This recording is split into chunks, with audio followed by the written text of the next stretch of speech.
Hey everybody, this is Miles, and I'm back with my Ravens report. It's been a long off season. A lot of things have happened, but now we're finally back to real football.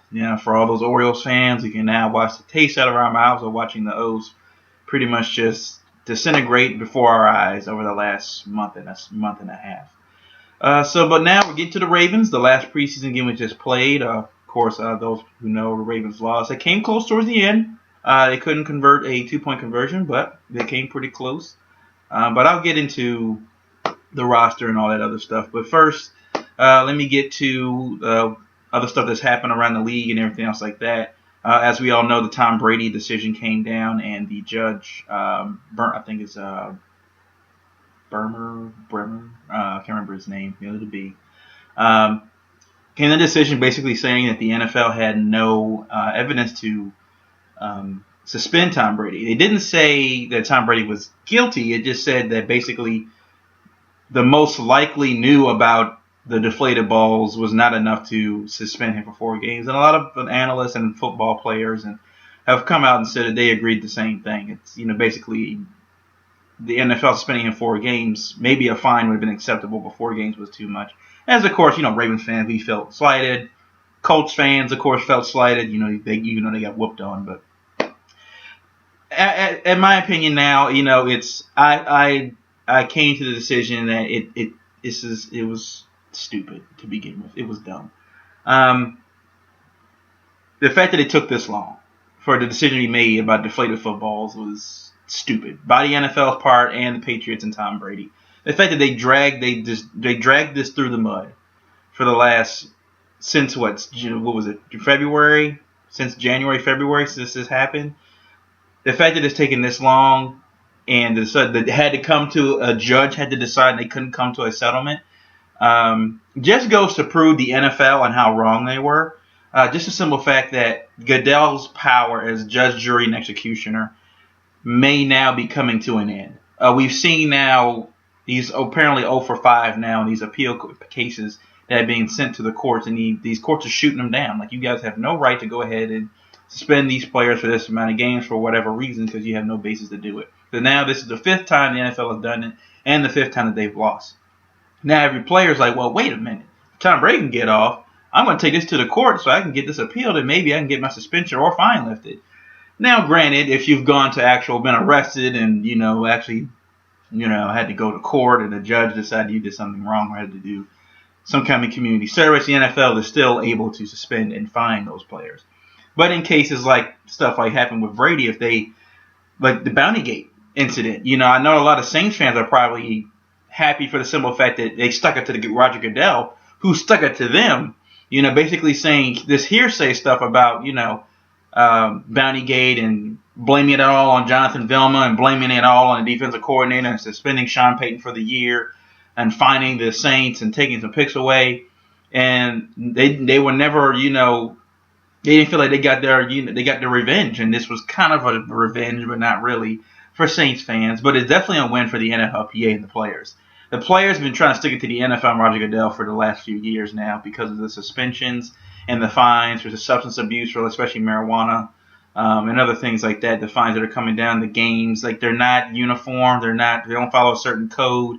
There's no sense of consistency, and the players are just fed up. And this is a win for them. So we'll see what happens from that point on. But enough about deflated footballs. Let's get to the Ravens. So now we're going to get to the Ravens now, and we're getting to a part now for the Ravens going into week 1, and they're going against the Denver Broncos. The Baltimore Ravens, as we watched preseason, the first team looked really good until they got to that Philadelphia Eagles game, and they just looked out of whack. Harbaugh came out and said that he didn't really practice for the up-tempo pace that the Chip Kelly and his offense was getting ready for. I know a lot of people and other fans will be upset about that. I'm not. If I'm in a preseason game, we're playing a non-conference team who are not playing at all during the regular season, and the only way we would see them at this point would be in a Super Bowl. I wouldn't be prepping for a preseason game now anyway. I mean, this is what, August? September. So they played the game in August. So I'm like, I'm not worried about it. By the time we get to next year in February, if we see these guys, we'll be ready. So I wasn't worried about that. The one thing that did concern me during the preseason was the depth. Usually, the Ravens in the last few preseasons, especially under John Harbaugh, have done pretty well when the second team and third team have come in there. They've at least been able to hold their own. But what we've seen so far, the preseason, these 4 games, that second team is not that good right now. Unless some moves are made in the next few days or so before the game at 4 o'clock on Sunday comes up. I mean, next Sunday. Their depth issue really concerns me, especially when it comes to that secondary. They could not tackle. They could not cover anybody back there. But the depth in the secondary seems to have always been an issue now for the last few years. But they got Cal Arrington. They got Kendrick Lewis at free safety. They got Jimmy Smith back, who's healthy. Hopefully he stays healthy. But you got to be concerned about Ladarius Webb. He's had 2 knee injuries now and surgeries on him. He's not going to be the same player. You drafted a guy, I think, named Trey Walker, I think his name is. But, he was a late round pick. I think maybe been undrafted. So they had some opportunities to pick some guys up in the draft that were cornerbacks, decent cornerbacks. But obviously they decided to go away from that. They went with, Max Williams, and they went with Bashar Perriman, a wide receiver, because of Torrey Smith. So that concerns me a little bit. But, I mean, we'll see what happens in the regular season, at least the first few games, to see where they're at. I do like the fact that, Jimmy Smith is on the field, and having that shutdown cornerback healthy, when you can take away one side of the field, that's people don't understand, especially if you watch defenses, if you've played defense and everything like that shutting that side of the field down is monumental, especially if he's on the best wide receiver. Now he's got to focus on his number 2 and number 3 guys, and that helps out, the linebackers know, like, okay, Jimmy's got it. So anybody that comes across the middle, we can handle. We can hit them, we can defend them a little bit. Maybe we can even rush the quarterback a little bit more, throw some complex blitzes in there, try to get him off balance. So the benefit of that, too, is that, you got still Elvin Stumerville and you've got Terrell Suggs. You still got Courtney Upshaw, who had a great second half of the year last year, especially the way he played against the Steelers.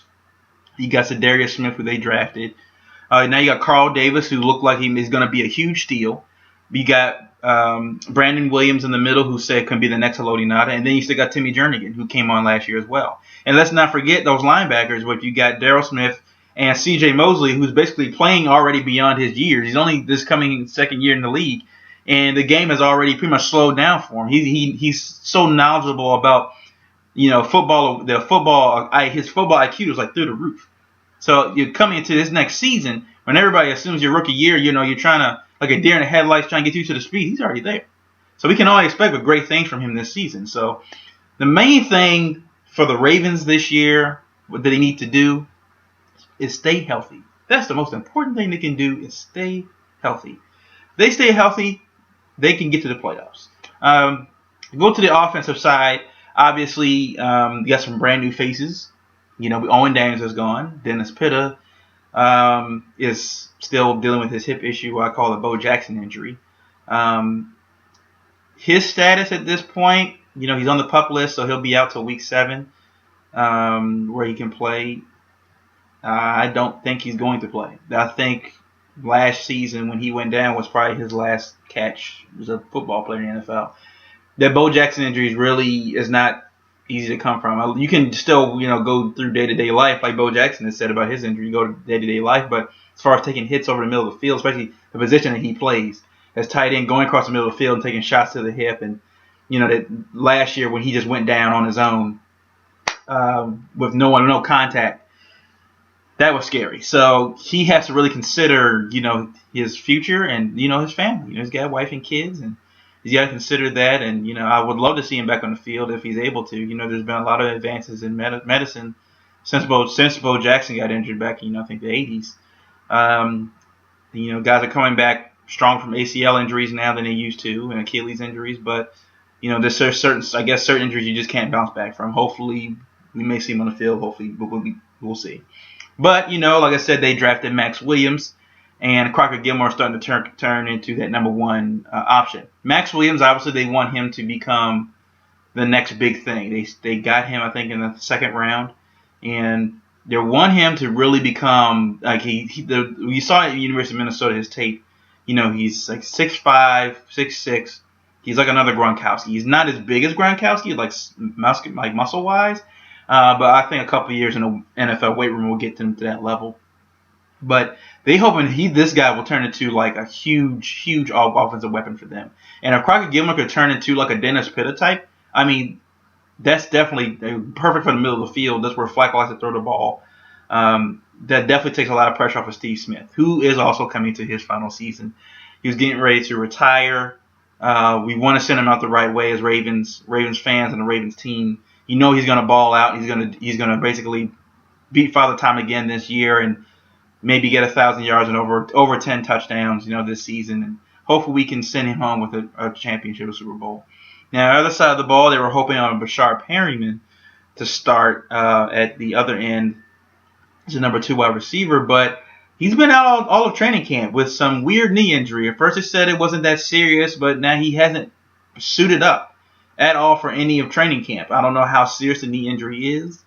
If he's even going to play week 1. It may be a situation where, because he's a rookie, and if it had been one thing if he was a veteran, had been in the league for a few years, and it's like, look, I know this game. I can get out there. You put me out there, I'll be fine.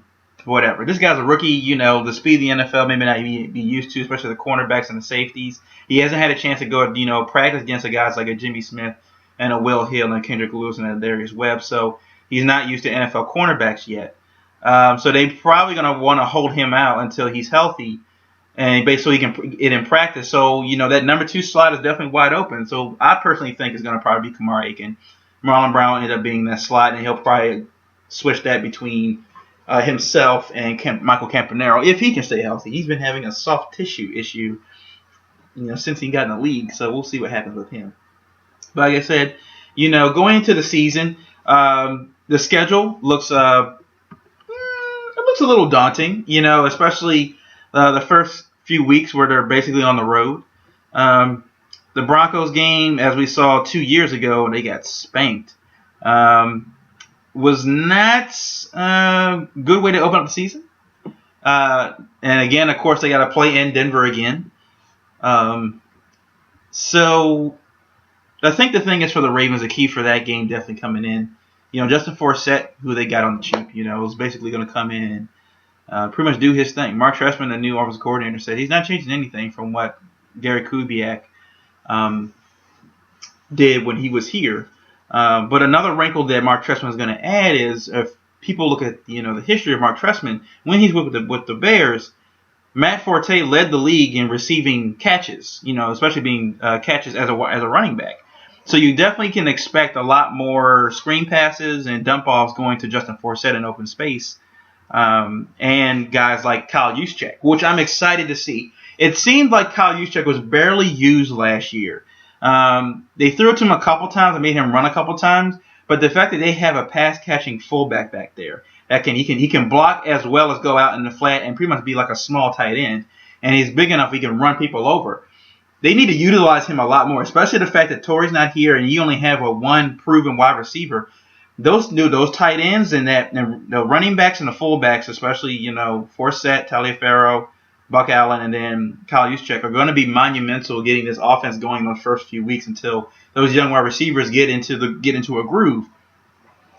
They're going to be monumental, moving nickel and diamond down the field and getting that open space that those guys can run, these things like that, and help Flacco, of course, get his confidence. But I'll get to Flacco in a minute. I just want to talk about the schedule real quick. Let me just pull it up here. And okay, so we got the Broncos first.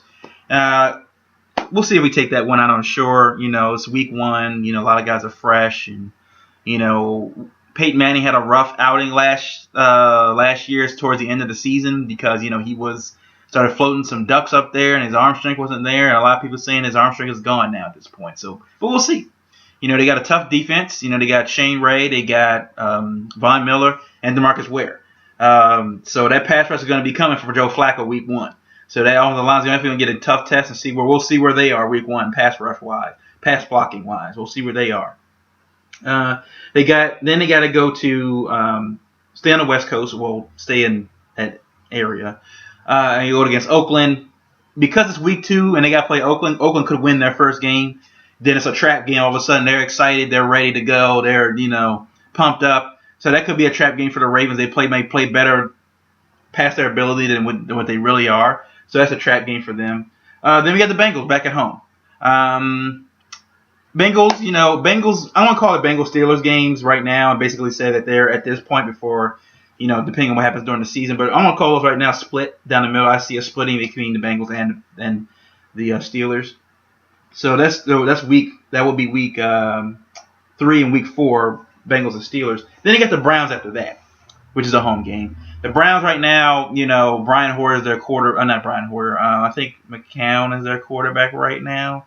They could be Manziel by the time we play them. They don't know. The Browns are just a dumpster fire. Josh Gordon is out for the season because of his stupidity. So I think we could beat the Browns. The Browns always give us a tough game as Ravens, but I believe that Terrence Westford and their running back hasn't really come into his own like the way they wanted him to. So really, only guy they have is Isaiah Crowell. The guy that we do have to watch out for, the Ravens defense, is that guy Duke Johnson out of Miami. They're really excited about him. He can catch the ball in the backfield. He's got great breakaway speed. And without Haloti Ngata back there now, in the middle of that field, we have to worry about that run game. Especially when they got the Bengals too. They got Gio Bernard and they got Jeremy Hill. So we're going to definitely get to see how that run defense does. Without Ngata was a very integral part in keeping the middle of that field locked in, so those guys couldn't get through the middle of the field. So Carl Davis, Brandon Williams, Timmy Jernigan, those guys are going to have to lock down the middle of that field, and those linebackers too. So keeping that run defense solid is going to be key for the offense. You keep any team one-dimensional. You take away one facet of their game, it gives you the advantage on the other side of the ball. After that Browns game, then you got the 49ers. I call that a win, even though they got to go to play in San Francisco. The 49ers are a mess right now. Half their team either retired or is in jail at this point. Jim Harbaugh left. It's a mess, complete mess right there right now. I don't even know who the head coach is. No one's ever heard of this guy. I'm going to call that a win right now until we get to that week. We'll see what happens. Then you got the Cardinals. Cardinals is going to be a tough game. Cardinals, if it wasn't for Carson Palmer getting hurt and then running back Andre Ellington getting hurt last year, this team probably would have been in the Super Bowl. They were on such a big run. Bruce Arians knows how to run that offense. Is the same guy who ran the offense in Pittsburgh that did so much damage to us and the Ravens. Ben Roethlisberger loves that guy. He knows how to coach a team. If they can stay healthy, I watch out for them. That's going to be a tough game. I might have to consider that a loss, especially got to play in Arizona. So we'll see. But then we got the Chargers. Luckily for us, the Chargers got to come here this time. The last 2 games we've had against the Chargers have been pretty epic. They come down to the wire. So because they got to play in Baltimore and they got to make the West Coast, East Coast trip, I'm going to call it a win for us. It's a Sunday game at 1 o'clock. It's early, so at least on a Monday night game, it gives them some time. Sunday, 1 o'clock, they'll still be, scraping the crust out of their eyes. So I'm looking at it as a win for the Ravens. Then they got the bye week after that. Then you got the Jags. I'm looking at a win right now. The Jags, it's the Jags, so whatever. Rams, tough game. They might lose that one. We're playing at home, but we'll see, depending if Nick Foles is still healthy or not. We got the Browns again. Should beat them. The Dolphins. Dolphins going to be a tough team. Ryan Tannehill is coming on now. He's getting better as a quarterback. He's taking slow steps. We got to deal with Mike Watt. We got to deal with Lamar Miller, their running back, coming in now. But they got Cameron Wake on defense. They got a good team. They're going to be a team that's maybe get 9-10 wins this season. So they're going to be a tough out for us. And then after that, we got the Seahawks. Another tough game. But the Seahawks are out of Seattle. Usually when the Seahawks are out of Seattle, they're not Superman anymore. Their kryptonite's been shown to be away games. So we can probably have a good shot at beating the Seahawks. And it's is it a primetime game? It's a primetime game, 8:30, so they can show up for the world. That's a week 14. Then you got the Chiefs, Steelers, and finish off with the Bengals. So, in my opinion, based on that, I see the Ravens going at this point. Let's see. I see them 1, 2, 3, 4, 5, 6, 7,